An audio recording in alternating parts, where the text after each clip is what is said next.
As we embark on the dark days of Advent, there is nothing so heartwarming as being at the console of a tiny village church organ, or some foot-pumped wonder in a hillside chapel. But for this humble village church organist, every once in a while, just occasionally, it's nice to have a bit more power under the fingertips.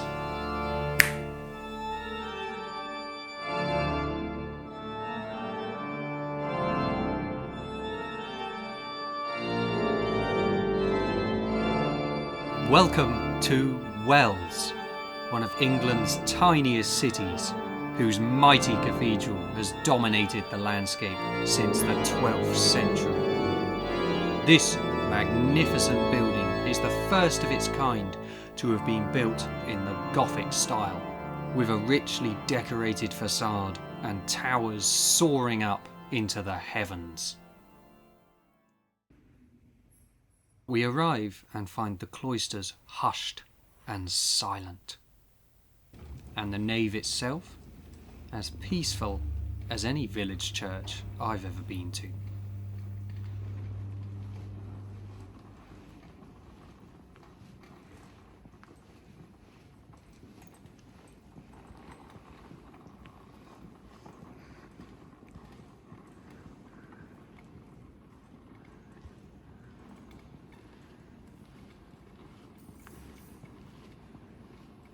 This is a building which inspires the Kantian theory of the mathematical sublime. We can see all the individual components which make this cathedral up.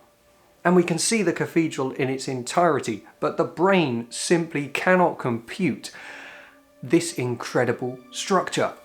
And that, my friends, causes a feeling of heavenly pleasure.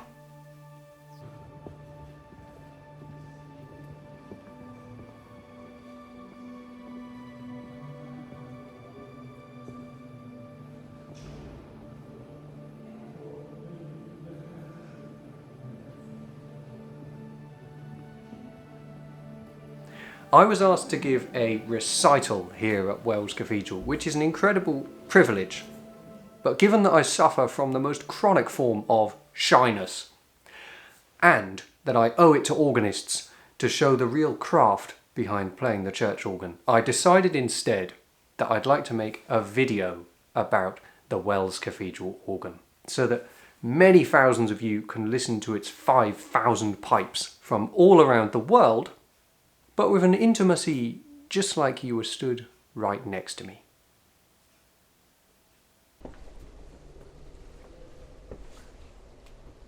Welcome, friends, to the smallest cathedral organ loft in history. This makes the village churches feel quite spacious.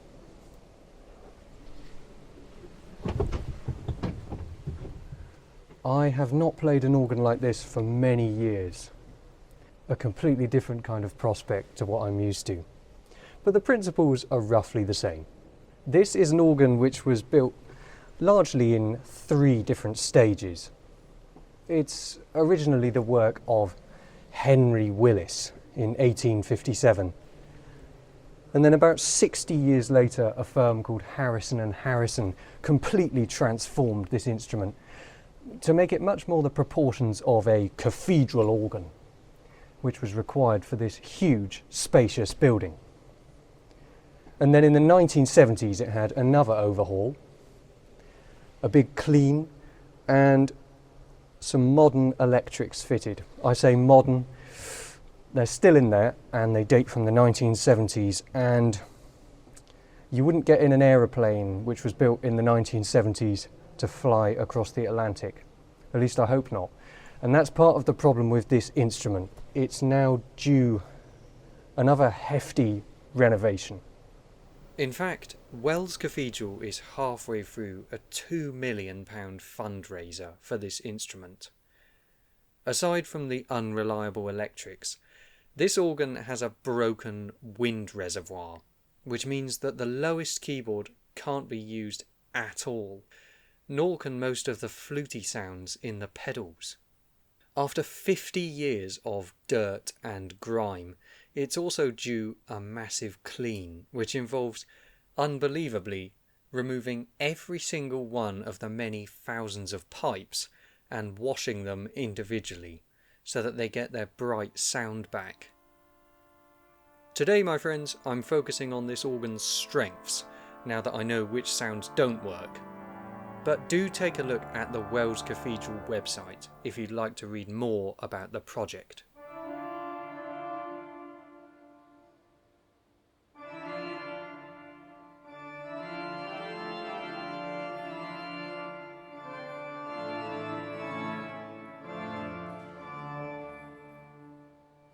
Now that we've got the levels sorted out on the microphone, which of course has to be set much lower because this thing is immense, we can try out some of the sounds. So what I would normally do in a cathedral is press one of the buttons, for example, grate 4, and that draws some stops ready for us to play a hymn, and then maybe swell 5, so that we have a kind of big chorus sound. And from there we can try playing a good old Advent hymn.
It's a fantastic sound, isn't it?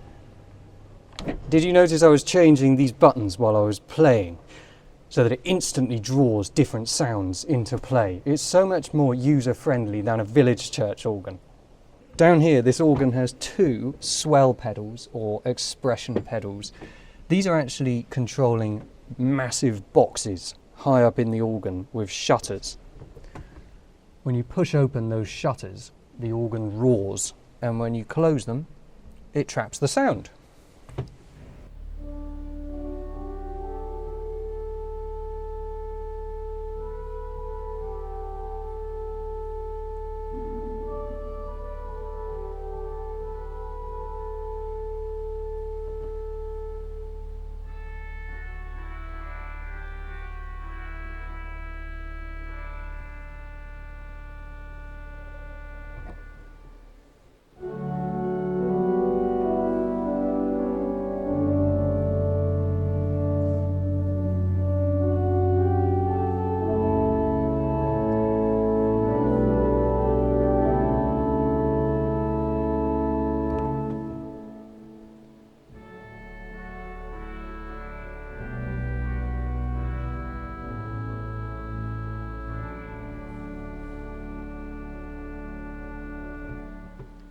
And do you notice we have these brilliant orchestral sounds, an orchestral oboe.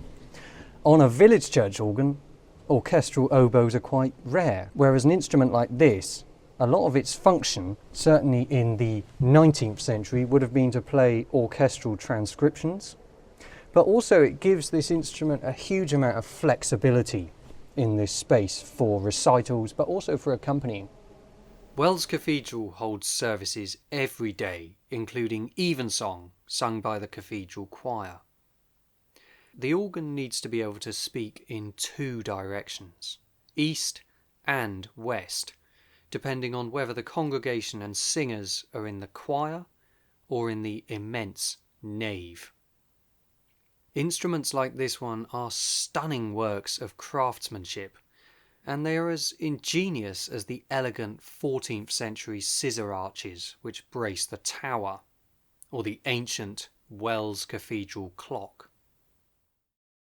While it's reasonably quiet in here, I'm going to play you another Advent hymn for your benefit and for mine, because I'm getting a real kick out of playing this mighty organ. What's the ophicleide sound like? An ophicleide is a bass reed sound, one of the loudest and most powerful bass sounds. Notice that we have all of these hefty reeds, which you would never find on much smaller instruments. You just need them to cut through the sound and support a congregation.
What great fun.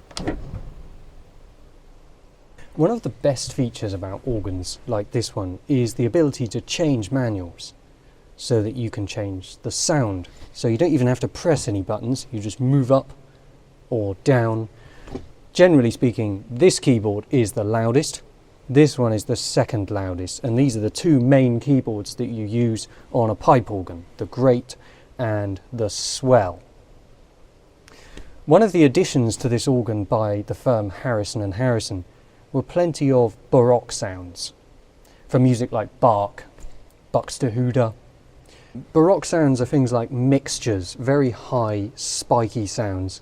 And if I play you this Noel by Dacan, you'll be able to hear those.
I could not resist pulling out the Offercollide there. So you can hear there is huge potential with this instrument, and it would sound even better if it was restored. It certainly would. And you know, it's unbelievable to you and I that an instrument like that even needs a renovation at all. It just sounds so awesome. But that, my friends, is because organists tend to be quite good at hiding the faults with their instrument.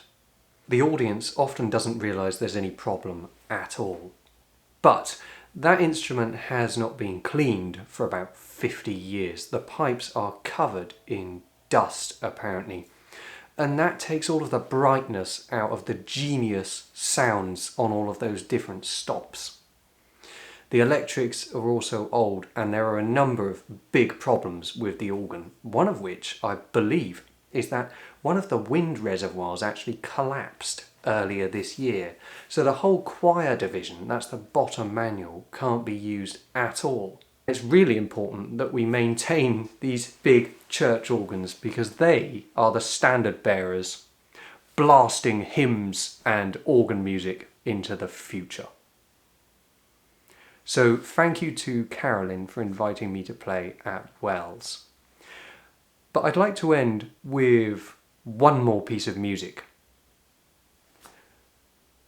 In our lives, we all have dreams. A dream to write a great novel, to be an artist, to sail, to visit a country we've never been to, climb a mountain. But for me, the dream was always to play a cathedral organ. And if there's one thing better than that, it would be the dream of playing on that cathedral organ, a piece of music which I wrote myself. And that's my memento from Wells. Thank you for watching.